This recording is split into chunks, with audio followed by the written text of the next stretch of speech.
Howdy folks, and welcome back to the channel. Now, we're well and truly into 2024 now, and the modding community for Project Zomboid has been incredibly busy. So in this video, I'll be taking a look at some of the best mods on the workshop right now to get you started with some new things to try this year. Just a quick note that there will be a link to all of the mods in this video down in the description, and that this list will contain no map mods, since I did a video on that recently. I'll leave a link for that video in the description too. Lastly, be sure to drop the video a like if you enjoy, and subscribe for more Project Zomboid videos like these. Okay, so let's start this video off strong with a mod that was only created on the 20th of December 2023. This is a mod simply called Plumbing, but despite its simple name, it actually is pretty detailed in the way that it works. This mod essentially allows you to form a network of water pipes, so long as you install one pump in that network. These can be constructed next to a water source after reading the Metalwork Magazine Volume 2. You'll also need a torch and a propane mask to construct the water pump itself. Once built, you can then attach the pump to the water source and begin running water through the pipes as an irrigation system. Lakes, rivers, and ponds will provide tainted water, and if you use a well, you'll actually be able to run fresh water, although there is a way to filter tainted water built in too. The mod goes into quite a bit of detail when it comes to the maintenance of the pump, malfunctions if they aren't maintained correctly, and the usage of fuel to ensure the pump stays powered. There's even a system where over time, pump efficiency will decrease, and if your metalworking skill is a higher level, you'll be able to make a pump that's more efficient from the get-go. If you decide to give this mod a go and you're wondering about all the features it can accomplish, the modder does a pretty good job of a walkthrough on their Steam Workshop page. Next on our list today is something for all of those people out there that like to play Fashion Boyd, the ones that like to dress the part for the activity that they're undertaking. This is the mod Dress for Success, released on the 12th of December, and put simply, this mod essentially gives you a reason to find, collect, and wear specific clothing for certain tasks. It accomplishes this by providing certain XP bonuses to particular skills depending on the item of clothing. For example, if you're looking to practice your aim skill, you can wear some police clothing to increase your XP gains. The same goes for wearing overalls to gain some farming XP, nurse or doctor's clothing for first aid XP, and you get the idea from there. It's a very simple concept, but provides another stepping stone on the path to self-sufficiency in Project Zomboid, and gives the players more items to collect on their adventure in return for some valuable point gains. Now, if you're looking for some new fashion options and you've been through some of the mods on the workshop that have been around for quite some time now, you're in luck, because there's a new fashion mod on the block called Bianca's Wardrobe, released on the 16th of January. This mod adds a bunch of clothing items and claims to have a grand total of 1,751 different variations of items, which is absolutely wild that someone has gone to the effort of creating this much variety. What's more, the modder says on the Steam Workshop page that they'll be adding all sorts of clothing items to the mod in future as well, to further increase the diversity of items available. Interestingly, there is a host of magazines that can be found in game too, which will allow you to craft your own versions of the items that are included in the mod itself, and the additional choice to take a trait on the character creation screen to know all of these recipes in advance. The mod includes accessories like jewelry and glasses, as well as items like crop tops, jackets, and dresses, to name just a couple of the items available. Overall, it's a fantastic choice for the avid Fashion Boyd player, and one that will hopefully develop into an even better mod than it is right now.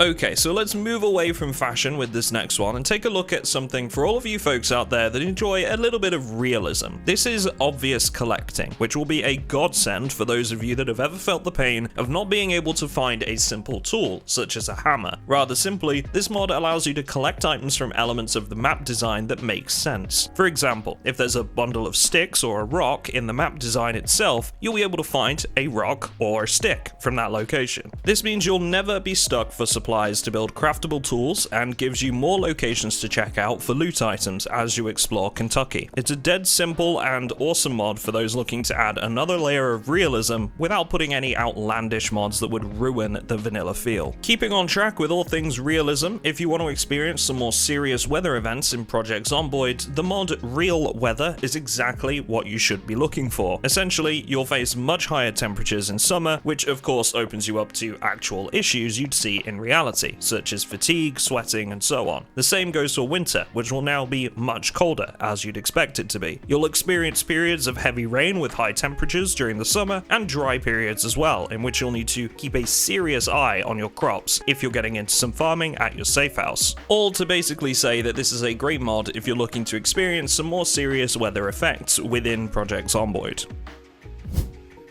Now, Project Zomboid has had its fair share of weapons mods over the years, but it's fair to say that right now, there's one or two that are dominating the modding scene, like Britters or vanilla firearms expansion mods. That said, there's now a new firearms mod on the workshop as of November 9th, called Guns of 93, and having spent some more time testing this one for myself, it's definitely right up there with some of the best. The mod adds a frankly massive amount of firearms. In fact, over 100 of them have made it into the game thanks to this mod. It also replaces the vanilla firearms in the game with some of their own, all of which have been rebalanced to ensure that larger caliber weapons have larger sound radiuses, and the modder even makes a note that rifles and carbines should be usable at a lower level than in the vanilla version of the game, which I'm sure will be music to the ears of many firearms enjoyers that hate grinding the aim skill for rifles. To add to all that, the modder has made slug shells for shotguns. You can use .38 special and .357 magnum chambered guns, and there's some usable bayonets that can be attached to multiple weapons too. It's not just the weapons that receive some love either, there's a whole list of attachments that comes with the mod itself, with the only exception being suppressors or silencers. The modder has mentioned that they may look into those in future, but for now, you've got plenty to play around with.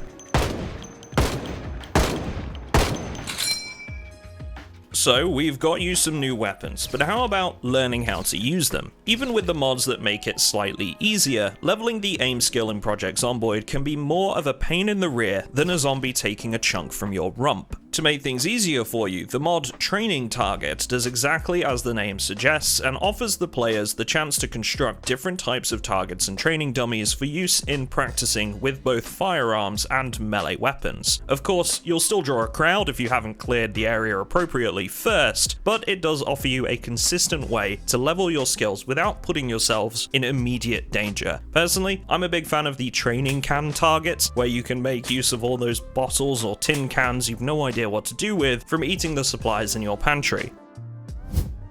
Alright, let's take a look at some quality of life stuff next. Nothing that's going to change the way you play in a major sense, but that could make your life that little bit easier. First on that list is container tooltips, which rather simply allows you to apply a name to containers on the inventory panel, so that when you hover your mouse over them, you can see exactly what kind of loot you've chosen to store within them. It's not intrusive and allows you to determine an organization system easily. Just a quick note, you'll need to run the mod Rename Containers for this to work as intended. If you prefer something that's more visible at a glance though, you could try container tags, which instead allows you to apply floating text on the container of your choice so that you can see what the containers are for without even needing to open the inventory tab. Either of these mods should brighten the day of anyone that likes to keep their safe house neat and tidy. So that's your safe house storage sorted, but what about your bags? Well, with the Reorder Containers mod, you'll be able to move things like your backpack, the direct inventory, and other containers around on the inventory panel so that you can basically put them wherever you see fit. The same modder also makes a similar mod known as Reorder the Hotbar, allowing you to do exactly the same with anything that's at the bottom of your screen too. It's nothing major, but a nice quality of life upgrade for those that want to shuffle things around to their liking.